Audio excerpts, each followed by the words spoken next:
Could the political events unfolding in the United Kingdom today bring a general election closer than we expected?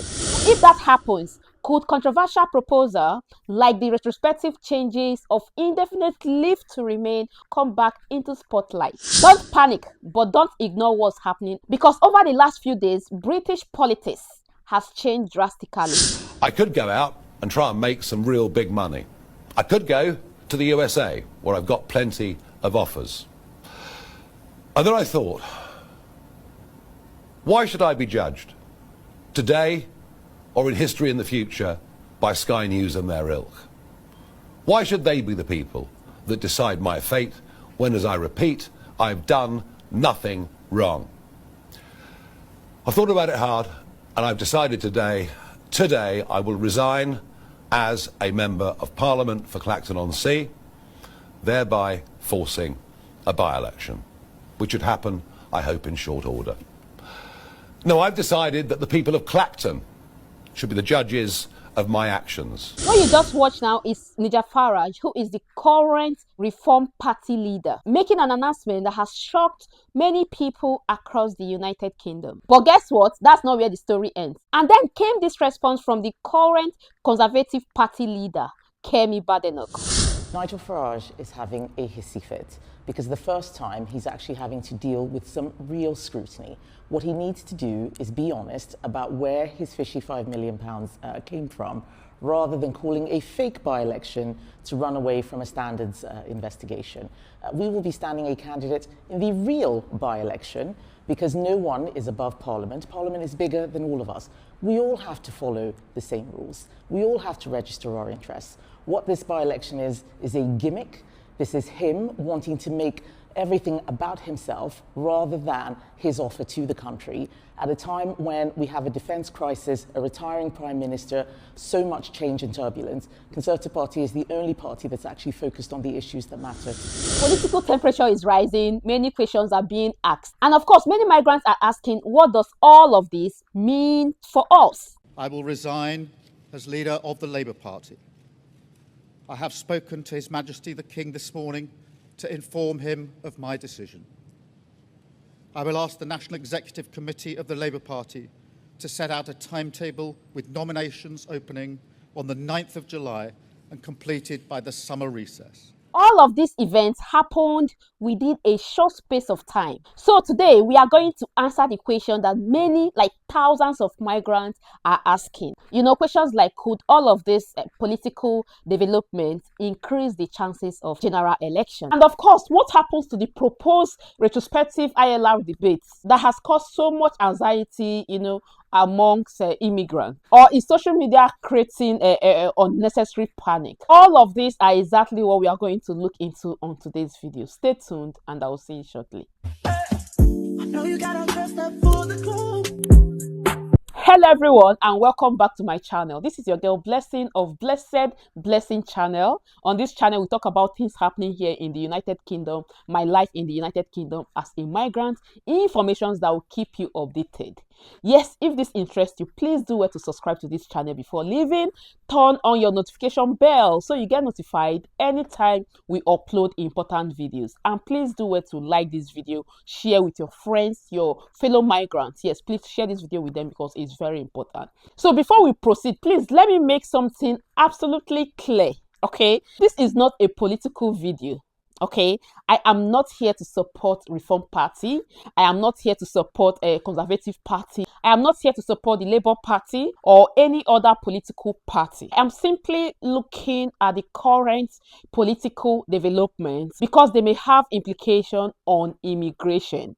And that's exactly what this channel is all about. I am also a law student with a strong interest in UK immigration policies, like UK immigration laws. Okay, but I am not a qualified immigration lawyer, so nothing in this video should be taken as a legal advice. My aim is simply to help migrants, yes, my fellow migrants, help them understand what this development could and could not mean to them.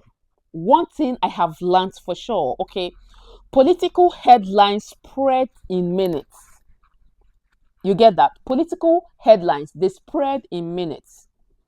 Rumors spread in seconds, like rumors, they spread in seconds. But you see the law, it's always difficult and it has to undergo processes before any law can be changed. So please, let's have that at the back of our mind. So something extraordinary has just happened in British politics, just in case you are not aware. Okay, so one of the biggest political figures in the United Kingdom has announced that he is stepping down as a member of parliament. Please, let's understand what he's actually resigning from. So he is stepping down as a member of the parliament. And of course, another major political leader has responded almost immediately. On the 7th of July 2026, Nigel Farage, the leader of Reform UK, announced that he was resigning as the member of parliament for Clanton in order to trigger a by-election. And he also announced that he intends to stand again in the by-election. Mr. Farage says he has done nothing wrong and wants the voter of his constituency to decide whether they have confidence in him.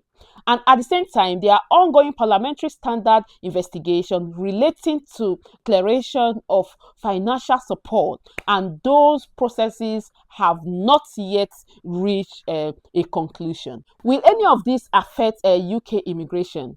Guys, to understand that, we need to go back to the very beginning, okay?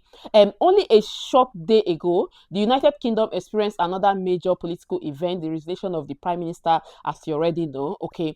And since then, there have been so many anxieties on the air, many people thinking that now that the Prime Minister has resigned, it's possible for the government to shift to either Conservative Party or Reform Party, because we already know that Nigel Farage and Kemi Badenoch are strongly against giving out ILR, indefinite leave to remain, to migrants, especially people that have been here. So many people have been so worried, and I understand why the panic is all over the place. I understand why all of this is happening, because even you already know where it started. Like I said, from the beginning, it started with Kemi Badenoch coming out to say that, that the Labour Party is so soft. Why would they continue giving ILR to people just after 5 years? Why not extend it to 10 years and another 5 years before citizenship? We were all here when all this happened.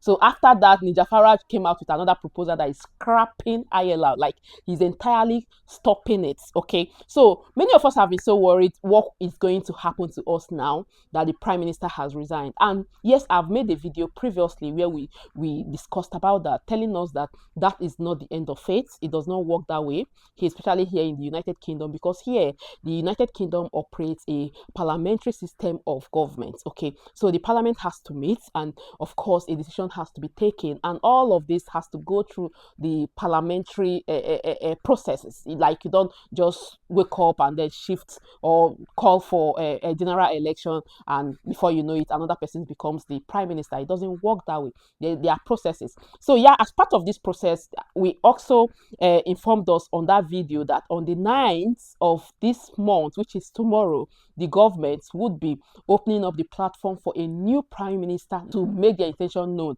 And this is likely to happen within the Labour Party, because of course the Labour Party is still the ruling party until the next general election. That is how I understand it. Please, like I said, it's not a legal advice. I have resources that I've been reading, and some of these resources are available publicly. Okay, so anyone can actually access them. By election is different from general election. So most of us actually thinks that when he resigns, like he said that would likely trigger by election, and of course he wants to be part of that by election. That's to say, he is likely to be re-elected. All this would be happening just within his own constituency, so it's not a general election. Could there be a general election sooner than we expected? To be honest, to the best of my knowledge, there is no straightforward answers to that, but let's see how this whole thing plays out. But what I do understand with the little knowledge I have is that once issues like this happens, of course, within the party, they are likely to nominate someone. And of course, we've been hearing a name. Yes, I know you heard that name. If you remember that name, put it on the comment section. So we've been hearing a name of someone who may likely, do not forget, he's not yet the Prime Minister, but who may likely become the next Prime Minister coming from the same Labour Party. That's how it's done. Okay, so let's see how this whole thing works. However, do not forget also that the Home Secretary is still bent on extending ILR retrospectively. Like, there is a recent development on that, and of course I will be dropping the video right after this. So please do well to like, share, and of course please subscribe to this channel for more UK immigration updates. Thank you again for watching, and I remain Blessing Emozuzu of Blessed Blessing channel. Thank you. I know you got a dressed up for the club.